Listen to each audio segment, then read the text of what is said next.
Textual Criticism of Quran Manuscripts. From the chapter of the conclusion, we continue. This section is titled, A Critical Text of the Quran. In the introduction, the aim of establishing a critical text of the Quran was discussed, and some further comments would be helpful. The Islamic records of variants are remarkable in their extensiveness in regard to the entire text of the Quran, and that in addition to generating a genre of qira'at literature, they permeate the early and medieval commentaries and grammatical literature as well. In spite of this, there are two basic problems which make the construction of a critical text of the Quran impossible at this time. The first problem concerns the lack of suitable primary source material. The second problem concerns the reliability of the available secondary sources, that is, the records of textual variants for the Quran found in early Islamic literature.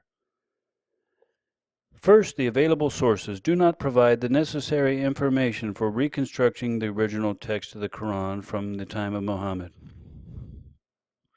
Neither do they provide the necessary information for reconstructing the text from the time immediately after Muhammad's death until the first official edition of the Quran attributed to have been ordered by the Caliph Uthman in 653 AD. Even an edition with a consonant placement of consonantal diacritical marks is not available from this period. The second problem is the qualitative difference in the nature of the records of the early textual variants which have come down to us compared to what is found in the manuscripts themselves. Though the discrepancies are present, it is thought that the records contain an incomplete, though authentic memory of a more variable situation.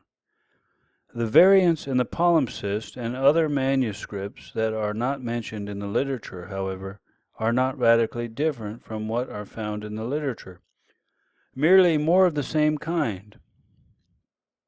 There may be more word variants and some phrase variants, but they persist the same basic kinds of text in regards to themes, form, and content. Gilead mentions two forms of textual reconstructions that are appropriate for the available Quranic materials. His deductive reconstruction based on extant manuscripts and the secondary records of variants could potentially provide the earliest form of the canonical text form from the area of Uthman to al-Hajjaj, a partially pointed consonantal text, and depending on how the palimpsests are interpreted, possibly with glimpses into prior authoritative text forms.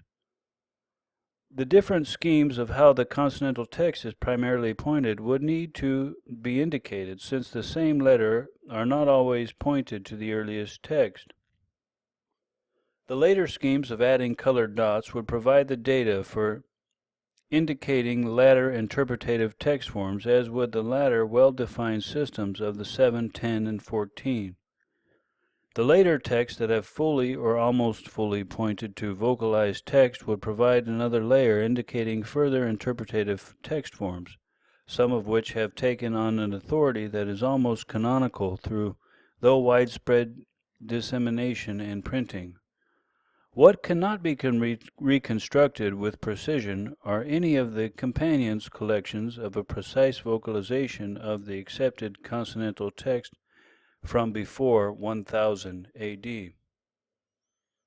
Okay, next section titled One Version Going Back to Muhammad? Question. One issue that has stood in the background for the centuries of sturdy Quran variants is whether or not the idea of one precise version of the Quran going back to the time of Muhammad can be supported from all the available evidence. The belief in such a text is mainstay of popular Islamic discourse. In Western scholarship, this issue has factored into discussions of the existence of the text of the Quran.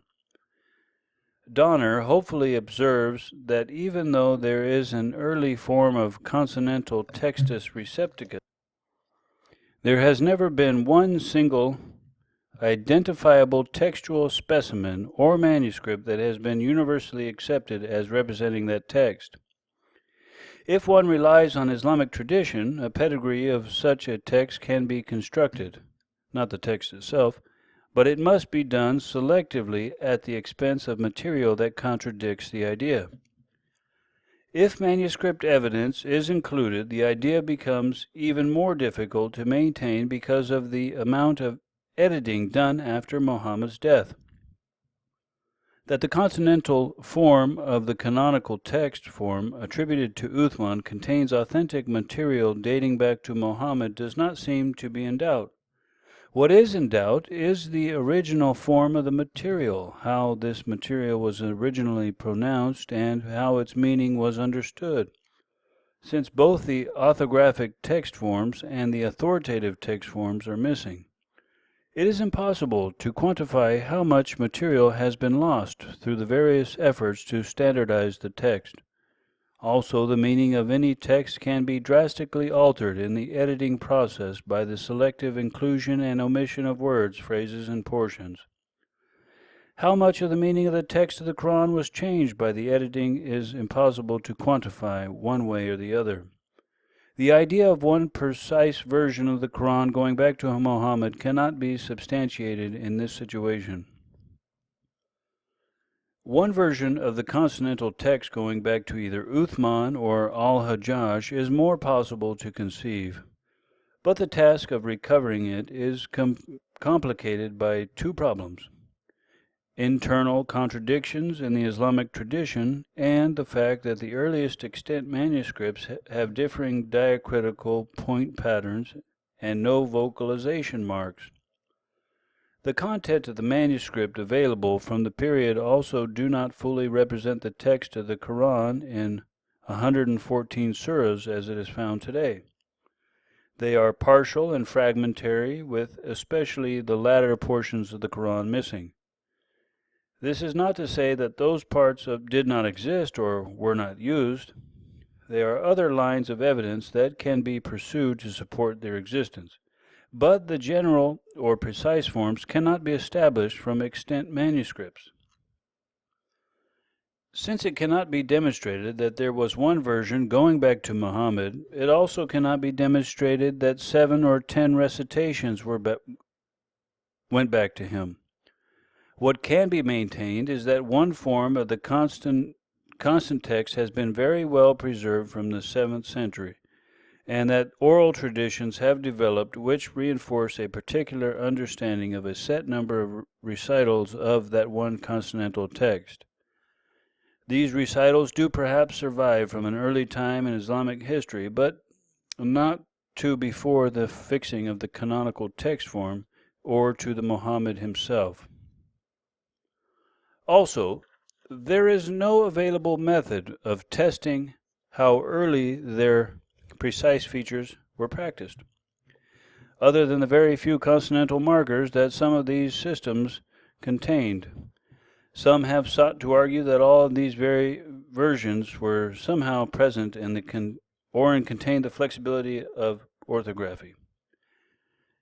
A more accurate way of stating this is to say that the flexibility of ambiguity inherent in the unpointed text allows their development, and the development of other systems as well. The text contained a ready-to-be-tapped potential to generate new readings. The oral transmission was as static as the written text required, as organic and creative as the ambiguous orthography and recitation conventions permitted. At this point, the earliest and precise and complete versions of the 7 or 10 reading systems can be documented to when the script was written with full consonantal, diacritical, and vocalization symbols in the 4th century, or 1000 AD. Though Muslims may take pride in the fidelity of the preservation of the text, it does not reproduce precisely what was originally considered to be the Quran in the early 7th century. Because of the standardization of the text in 653 AD and 936 AD, together with the constant pressure throughout Islamic history to have 1/10 match their dogma, many texts which had equally good claims to containing authentic readings were suppressed and destroyed. And because of the emphasis on oral transmission and the varieties of Arabic as it developed, the written text was constantly vocalized in new ways, which did not preserve the original vocalization. The original vocalization must have been lost very early on if it did indeed exist. While bearing testimony to the careful preservation of one particular consonantal text, the history of the transmission of the text of the Quran is at least as much a testament of the destruction of the Quran material as it is to preservation. It is also testimony to the fact that there never was one original text of the Quran.